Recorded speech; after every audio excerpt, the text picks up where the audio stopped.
Pan oedd Iesu yn Methania, aeth am bryd o fwyd i gartref dyn roedd pawb yn ei alw yn Seimon y Gwahanglwyf. Roedd yno'n bwyta pan ddaeth gwraig ato gyda jar alabaster hardd yn llawn o bersawr drud, a thywallt y persawr ar ei ben. Roedd y disgyblion yn wyllt pan welon nhw hi'n gwneud hyn. Am wastraff, medden nhw. Gallai rhywun fod wedi gwerthu'r persawr yna am arian mawr, a rhoi'r cwbl i bobl dlawd. Roedd Iesu'n gwybod beth oedden nhw'n ei ddweud, ac meddai wrthyn nhw, gadewch lonydd i'r wraig. Mae hi wedi gwneud peth hyfryd. Bydd pobl tlawd o gwmpas bob amser, ond fydda i ddim yma bob amser.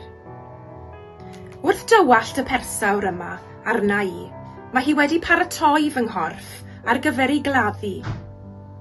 Credwch chi fi, ble bynnag fydd y newyddion da yn cael ei gyhoeddi drwy'r byd i gyd, bydd pobl yn cofio beth wnaeth y wraig yma hefyd.